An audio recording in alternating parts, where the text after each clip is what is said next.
Welcome to Exploring the Mystical Side of Life with your host, Linda Lang.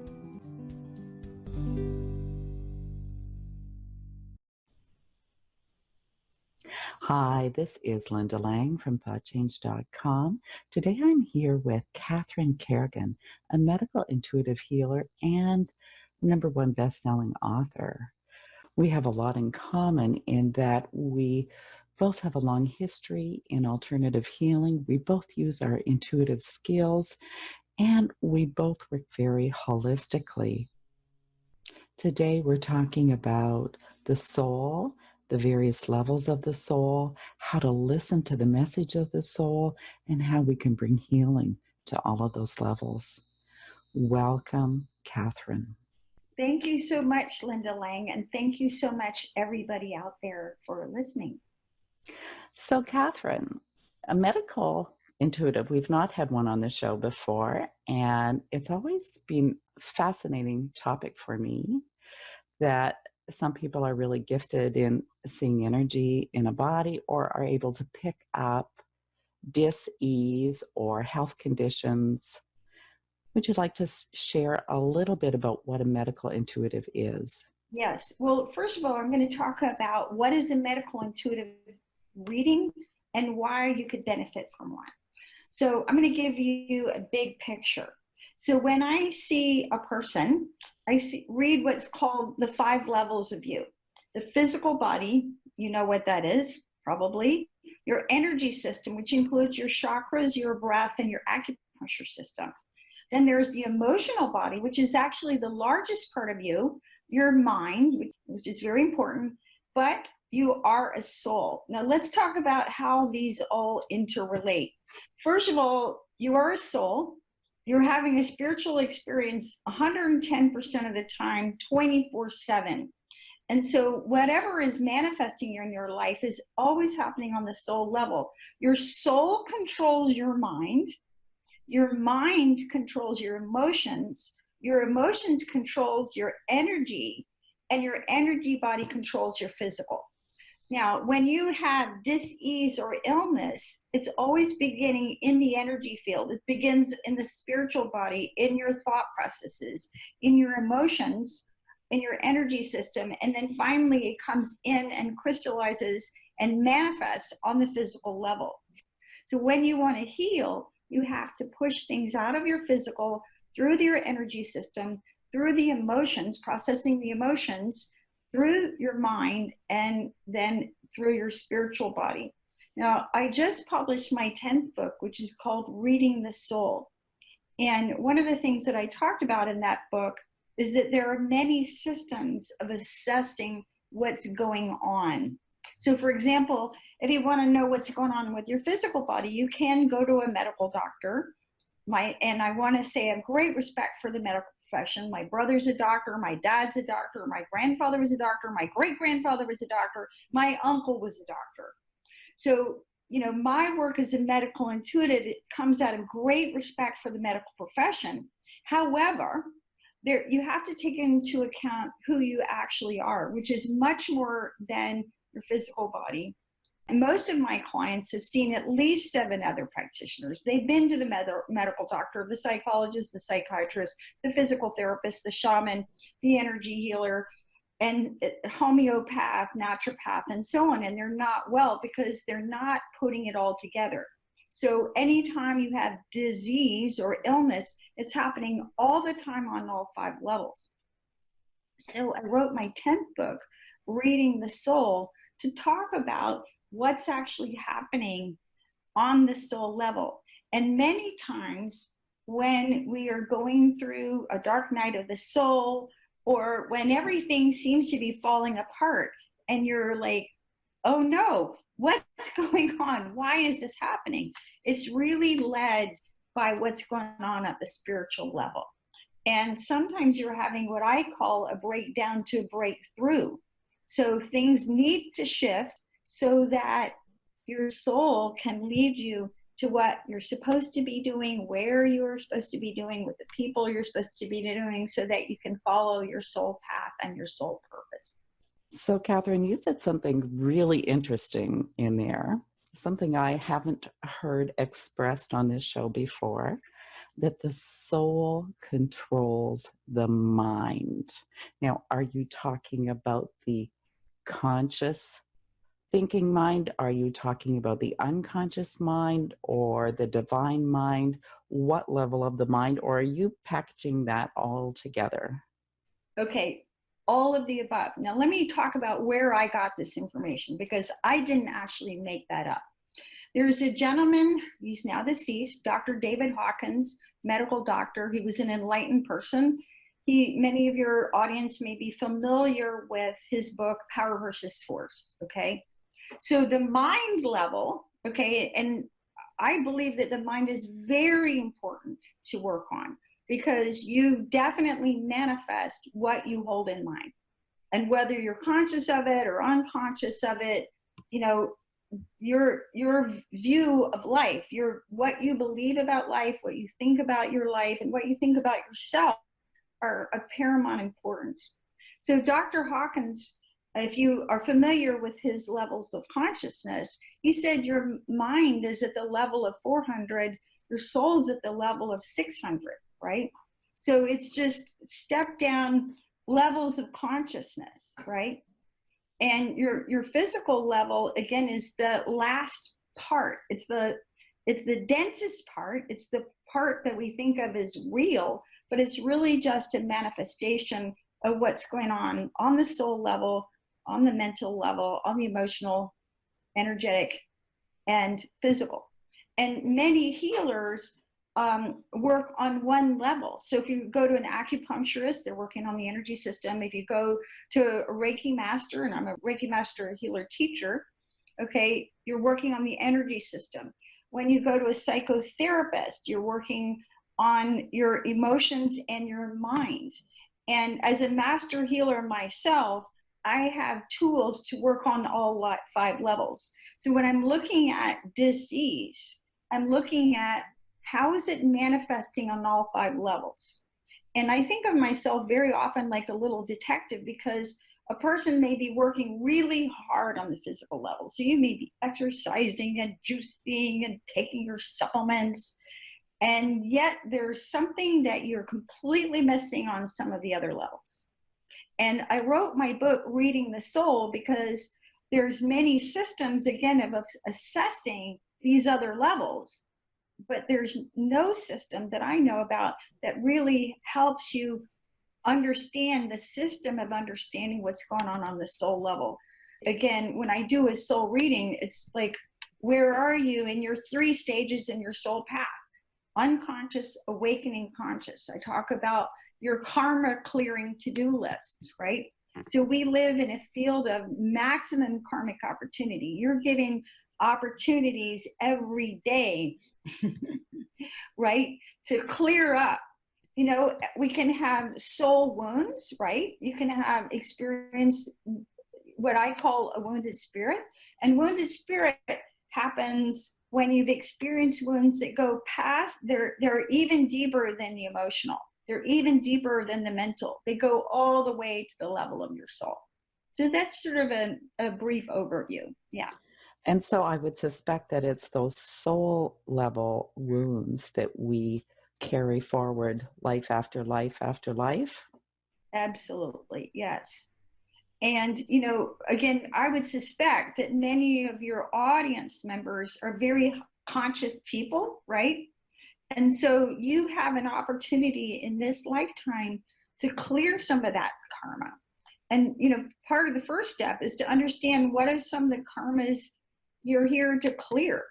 So I'll give examples of some of these. Addiction, right, is a big karma thing. Emotional starvation, codependency, deep-seated negative experiences, genetic code dysfunctions, heart scars, lost soul fragments, negative cords and hooks, negative interference, negative self-image, parallel universe integration, which is where you're running several lifetimes at one time, and then many, many different kinds of past lives. So a simple one to understand is past life vows of poverty and chastity. That's no fun, right? But there's many other agreements that you may have made in past lives that may be continuing to operate now, right? Exactly. Those vow clearings are really powerful. Absolutely, yeah. So some of the examples of some of these past life vows are past lives vows to avoid giving or receiving love. Okay.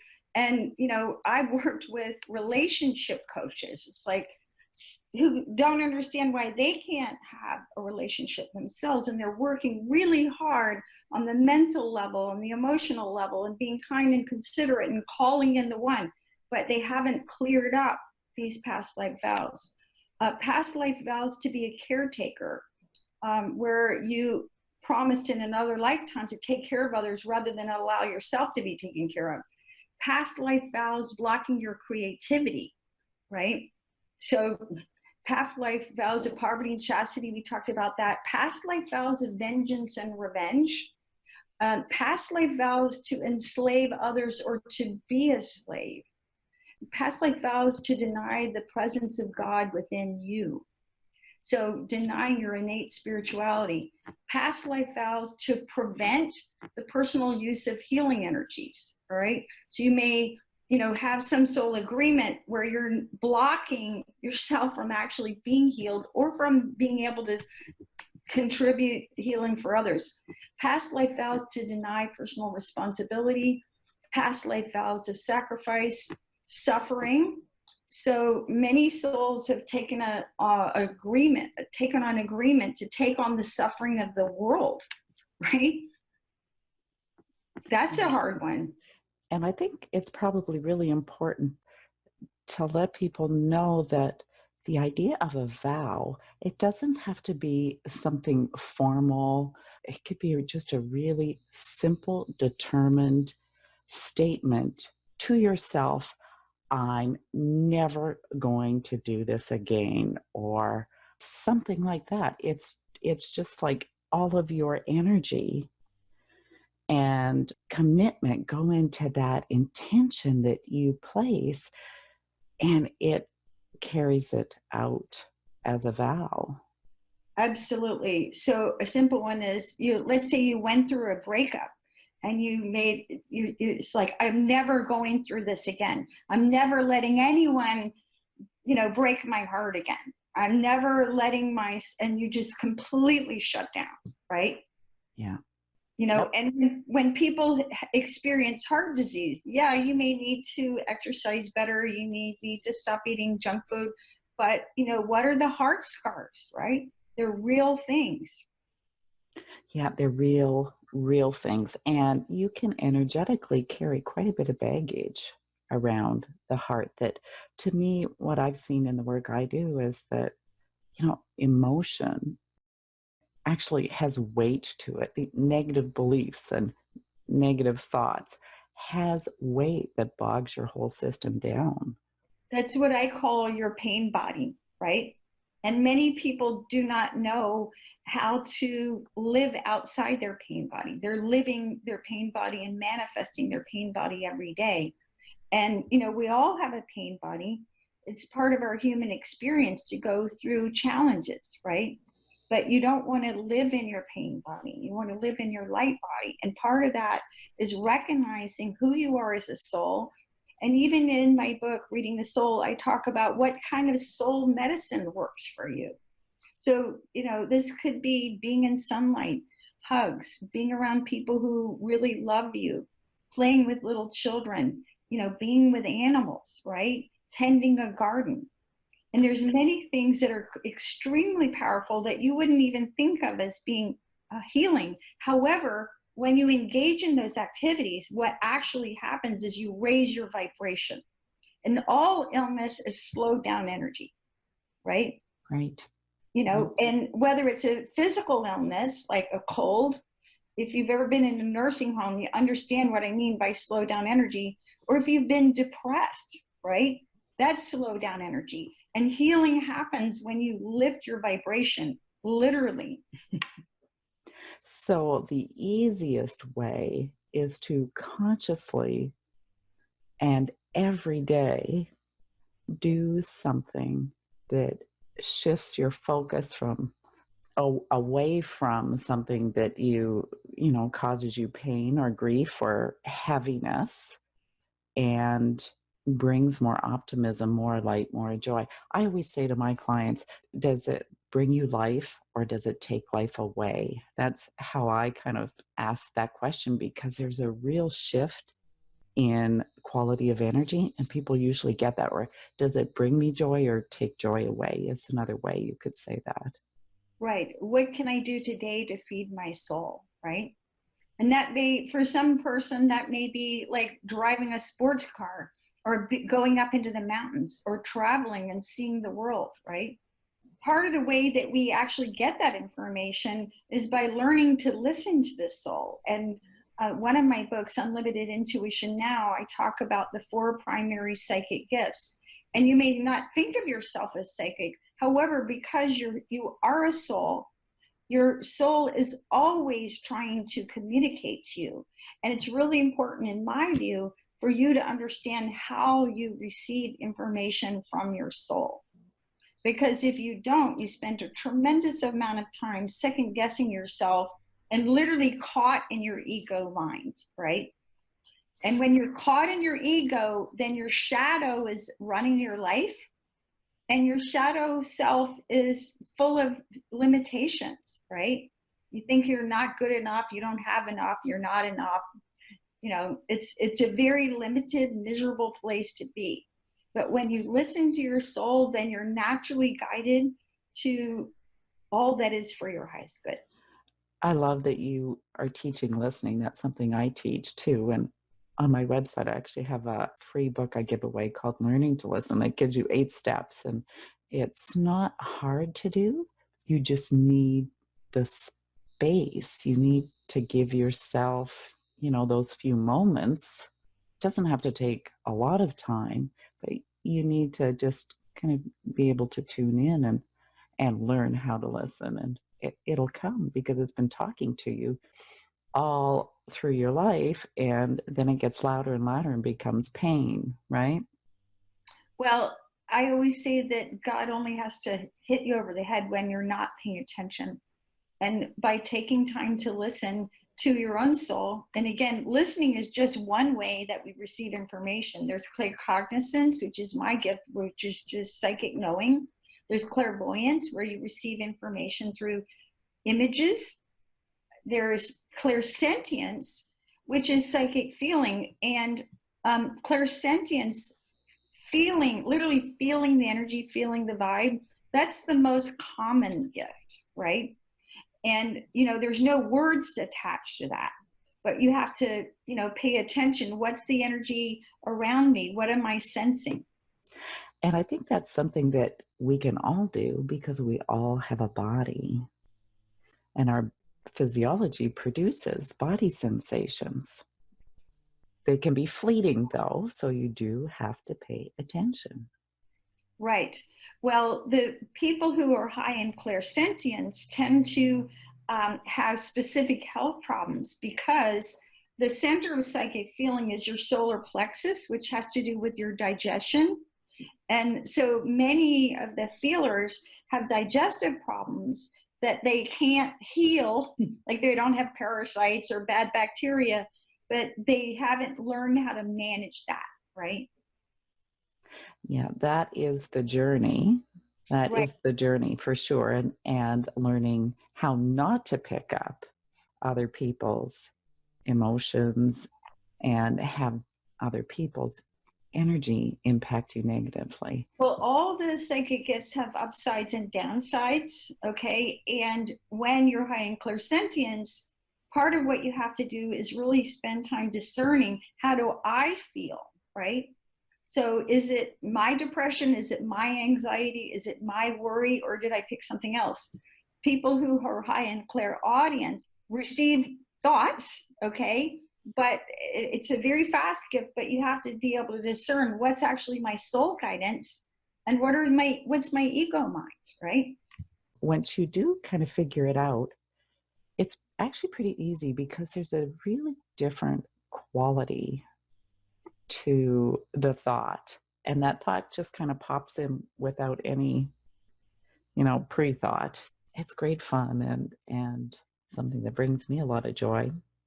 And something I encourage actually all of the listeners to experiment with is developing their gifts, because it is great fun and it can bring you a lot of guidance and save you a lot of effort, make your life a little easier.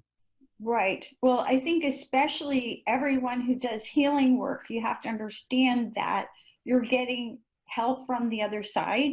And if you don't understand how you receive information, then you waste a lot of time second guessing yourself, right? And over time, you can develop all of your gifts. So I receive information in all ways, but my primary gift is claircognizance, which is the fastest gift, where you just know things. So I don't need to see someone or put my hands on them. I do readings for a healing center in Costa Rica.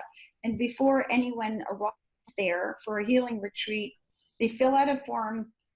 Usually I get a photograph, but often I don't even get a photograph. I'll get a form, Joe Blow lives in Seattle, eats peanut butter and jelly for lunch every day. His doctor says he has Parkinson's disease, and I'll sit there for an hour and a half and write a whole medical intuitive report on that person. What's unique about me is I can not only figure out what's wrong, I will also figure out what will work to make you better. And again, great respect for the medical doctors. If there's something that you need to get checked out by a medical doctor, I'll tell you that in a heartbeat. But what we can do for ourselves is really big, and really understanding how everything's working together. And if you're not well, if you're really struggling, more than likely it's because you have overlooked what's really going on some of the other levels, what's happening on your soul, what's going on in your mind, what's going on in your emotions that you haven't resolved, and what's happening in your energy system. I think that it's a really important message to put across. You can't compartmentalize aspects of yourself like we do in so many other things in life. You are a whole person, and everything goes into that pot of your health, your happiness, your wealth, your whole life experience. So I can really appreciate that you are able to work on all these levels, Catherine, to really help people see the big picture, because quite often people don't see themselves clearly or don't see all the aspects. A real simple example of this for your audience is to simply think of biting into a lemon. So think about biting into a lemon and notice how immediately when I think about biting into a lemon, I get a feeling in my mouth, like a physical feeling, right? And so we have to understand that, again, illness is always happening on all 5 levels. And if you're not getting well, it's because you're missing something. You're not getting that bigger picture of what's happening. Well, it's been an absolute delight having you today, Catherine. Is there any last tidbit you'd like to share with our listeners? Yes, I would say that remember that you are a soul having a human experience. Have compassion for yourself, have compassion for others. We make mistakes all the time. It's okay. And you'll survive everything that happens to you until you don't. So tread lightly. Very good. And would you like to share your website? Sure. You can find me at CatherineCarrigan.com. That's Catherine with a C, last name CARRIGAN.com. If you come to my website, sign up for my newsletter. I write a newsletter so you can learn all about how you can heal yourself naturally. I've also, for over the past 2 years, I've run the Natural Healing Show for UK Health Radio, and you can sign up and learn from experts all over the world about how to be healthy naturally. Wonderful. And of course, your book is called? My 10th book is called Reading the Soul, And all my books are available on Amazon. Wonderful, wonderful. We'll have lots of links in the show notes for the listeners. Thank you for listening to this week's episode of Exploring the Mystical Side of Life. You'll find us on YouTube, iTunes, Stitcher, Spotify, Anchor.fm. We're all over the place. We're on Facebook too. You'll find me at thoughtchange.com. Come and pick up your free copy of Learning to Listen and start tuning into those messages your soul's giving you. That's it for this week. Bye for now.